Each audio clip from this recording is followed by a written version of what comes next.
Welcome in, everyone. Hello, everybody. My name is Ben Mayer. My name is Anthony Buono. This is Out of Order, and on today's episode, we are going to be talking about the foreign aid plus TikTok package that just passed the Senate, and it actually just got signed by President Biden earlier today. This has been a hell of a battle to get this thing across the finish line. This has been months of work, of negotiation, of political fights, and it's crazy that it finally came to an end. Yeah, it's more work than we honestly expected this Congress might be able to do. Yeah, honestly, I thought we were so divided, and the Republicans were so staunchly going to not give Biden a win that this wouldn't have been possible. Totally. But I think generally, headline, this is a good thing. And the main reason for that is we are aiding Ukraine. It is far too late, to be sure, but this bill includes $61 billion for Ukraine aid. So to break that down a little bit, $23 billion is going to replenish U.S. stocks that are going to help Ukraine to fight its war against Russia. $11 billion is going to fund U.S. military operations in the region. $14 billion, this is the biggest, is going to help Ukraine buy weapons. Ukraine has been bombarded recently from aerial assaults from Russia. Its civilian infrastructure, energy infrastructure, as well as its military targets.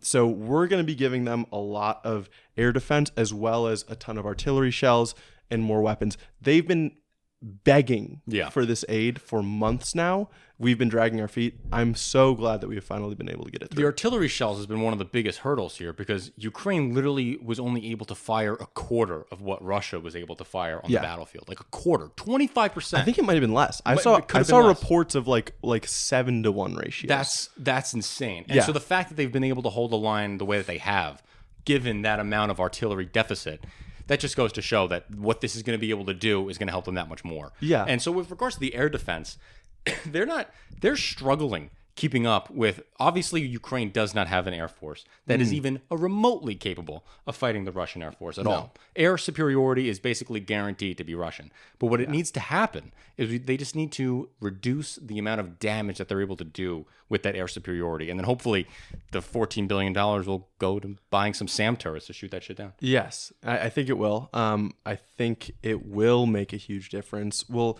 the U.S. has already started to, they were kind of like waiting on the brink to deliver the weapons as soon as this got through. So they're already going to be en route to Ukraine.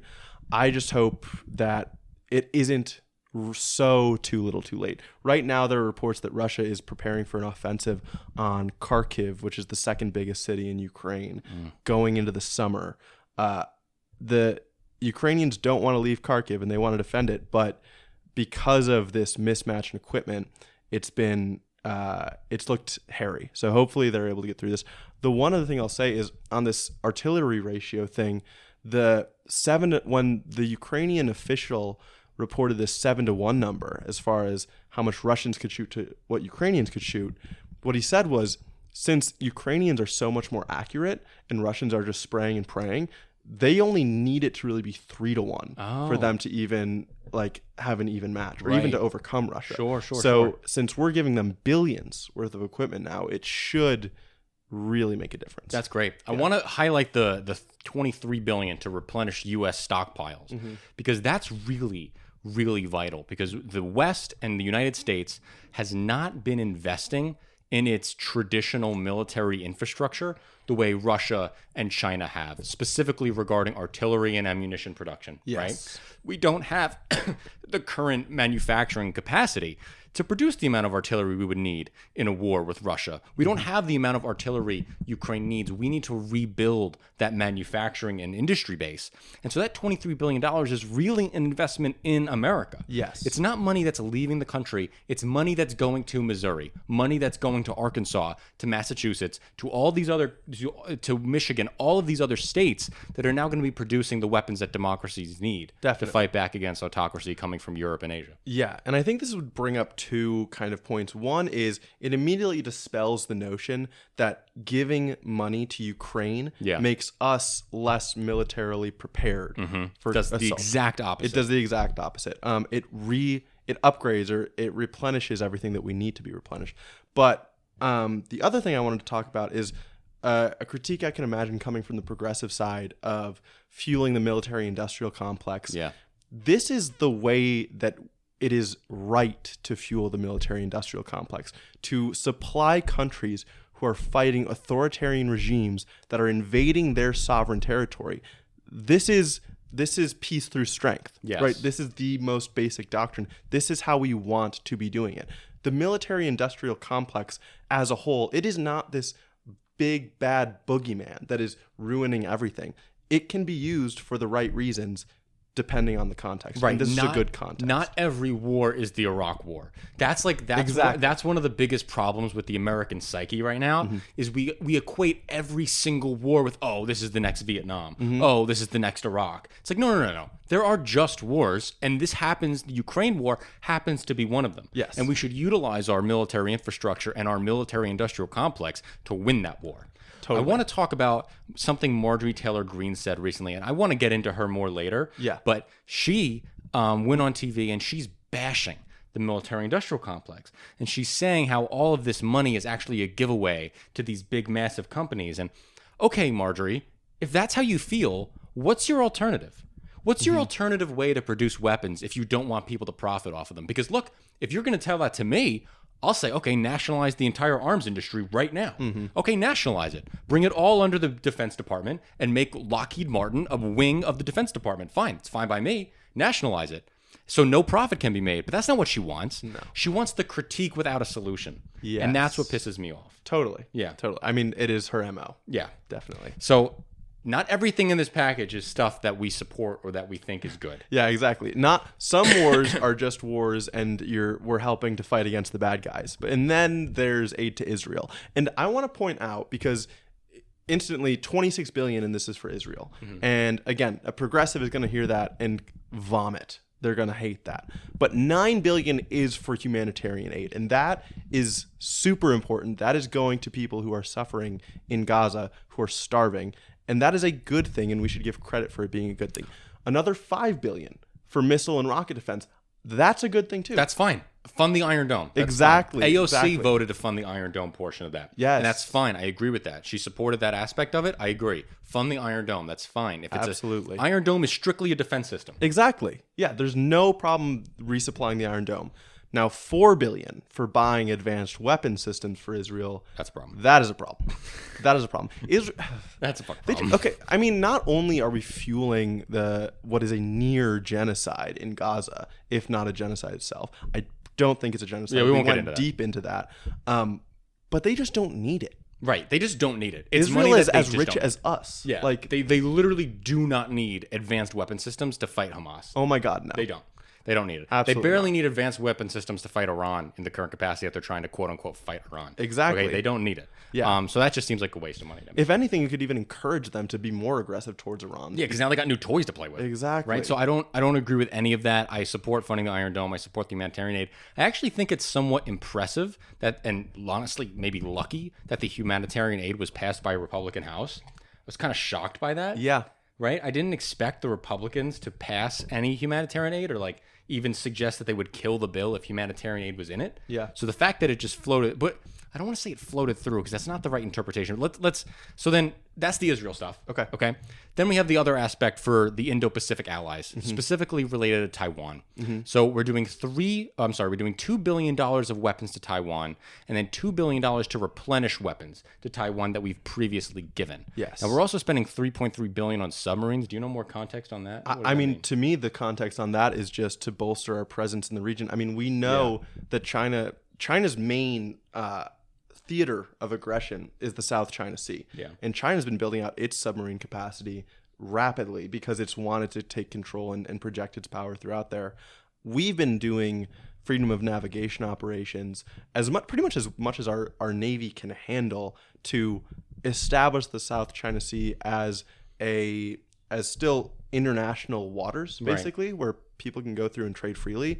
But we need to maintain that. We need submarine power that can basically match theirs, even just in this region, whereas we're also going to want submarines elsewhere. Yeah. Right. And so this is important because the way that we defend democracy is by defending it on all fronts at once and then tying those battles together. And so the philosophical notion the philosophical combination of the Taiwan struggle and the Ukraine struggle is very, very important. And I think it's really, really good that a bill passed that combines those two. Israel shouldn't be in there, but it is what it is. Yeah, Israel's silly. Israel's be silly. tied into that. But it is what it is. Yeah. I want to give a little bit of the political story of this, because this bill did not pass with majority Republican support. No.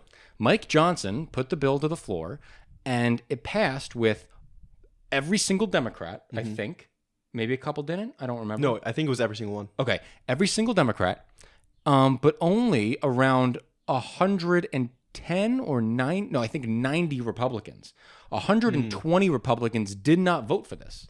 Okay. 120 Republicans did not vote for this package, which breaks one of the rules that Mike Johnson laid out for his speakership. Was he will not pass a bill without a majority of the majority.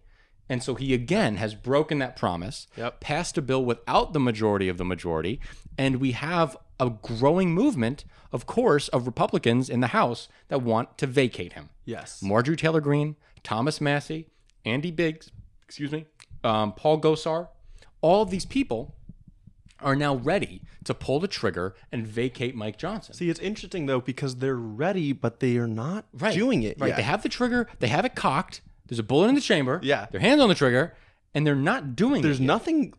there's nothing physically stopping them. Yes. They could do this today. What I find interesting is there was a Monmouth poll released that was asking Americans, do they approve of the foreign aid package? The majority approved. Majority of Democrats approved, like 60%, 65% of Democrats approved. Only 30% Republicans approved of the package. Wow. Okay. But they also asked, what's Mike Johnson's job approval rating? Specifically among Republicans, it's still like plus 12. So like the Republican base isn't anti-Mike Johnson the same way that they actually kind of were anti-McCarthy in the end.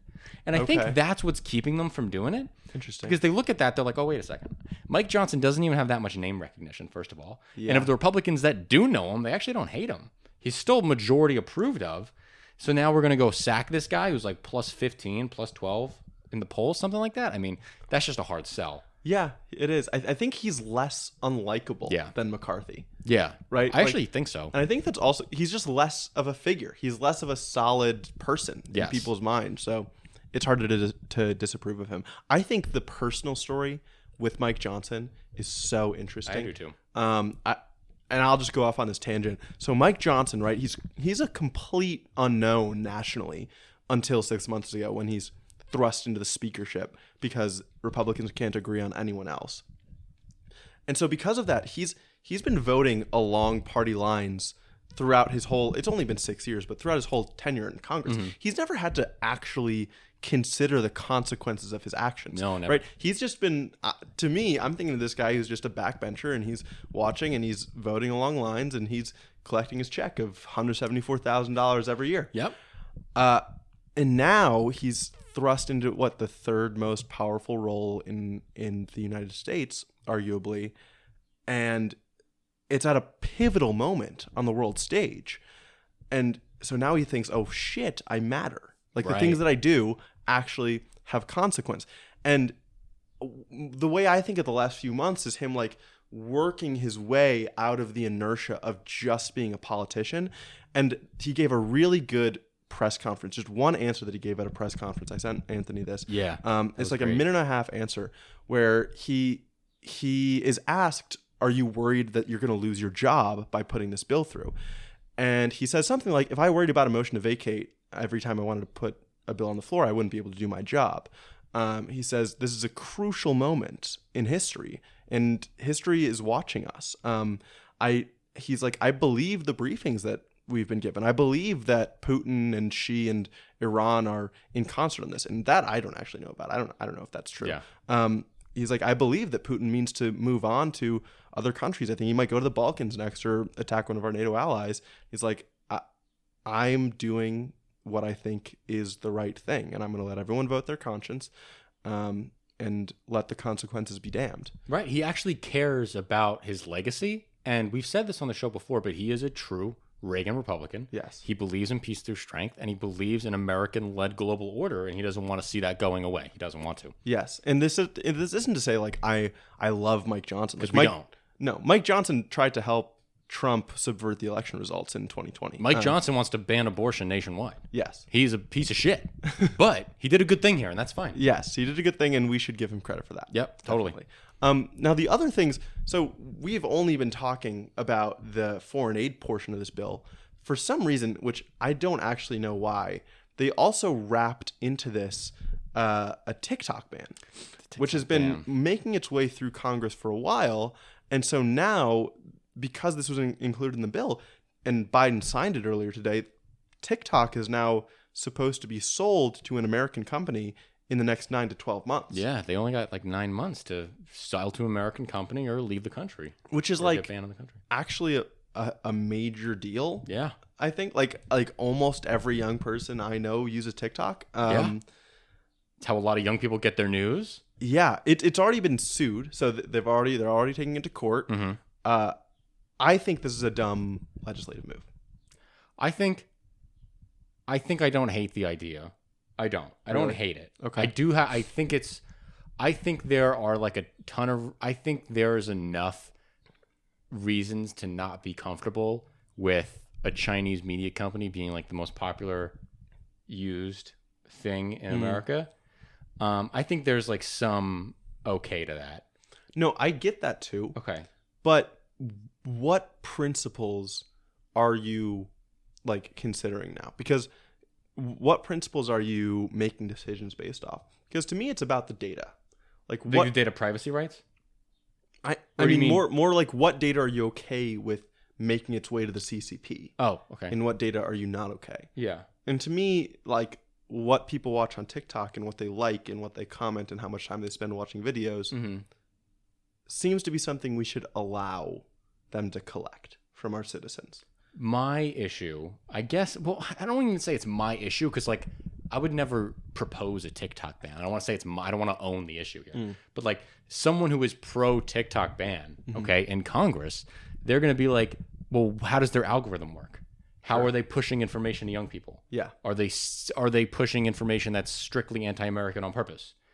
Right? Okay. And so I guess we don't have as much regulatory authority over TikTok as we would like Instagram because Instagram's a US-based company. Is that even true? Is that true though? I don't know. Yeah. And I based think- on freedom of speech rights, Yeah. does it make sense for us to care? Like, are we allowed to regulate based on that? Well, I think so. I don't know the constitutionality of that. Okay. I think if it was up to me, there would be a whole like these algorithms would have to be public knowledge. Like we'd have to know how this information is getting pushed to us. I think that's important. Do you think it would matter though? I think it does. Why? No, I think that like does the matter. openness of it. Yeah. You think it would make people stop using? You think it No, would no, change how no. people use it? I think it would stop companies from abusing the algorithm in a way that is not for the national or public good interest. Because then if we knew that something bad was in that algorithm, we would now know. And so then they wouldn't do it. Right? I guess that's the main I think the main thing with TikTok is people are worried that information is getting pushed to the American public that is against national interests. And also some of it's like it just flat out lies. Yeah, I guess, but the problem is like we see that on Fox News. Of course and we we do. see that on Facebook and we see Yes. that on Instagram. So what's the difference? The difference I don't know. The difference is national security very vaguely. Yeah, Very vaguely. Yeah. You know? I mean, look, I hate TikTok as a platform, so I hope it I goes like away. TikTok as a I platform. fucking hate TikTok. I just don't like it. Why? It's a time sink. It makes me unproductive, and I can't be trusted. You don't with like it for you. Yes, I don't like it. I don't like it because it makes me unproductive, and it's not good for our brains because I'm a boomer and I don't like it. I mean, that's true. It's Yeah, that's it. That's all I got. That's what boomers were saying about fucking TV 100 years ago. I know, but So. they were right. No, I don't know. I just fuck TikTok. Okay. And then we say that we're gonna post this video on TikTok. Yes, we literally are. Thank you for watching this episode of Out of Order. Crazy that you made it to the end. If you enjoyed the content, please subscribe on YouTube and check us out on Patreon. Yep, link is in the description of our YouTube channel, and we're super poor, so we could use any support you can give. Fantastic. Thanks, guys.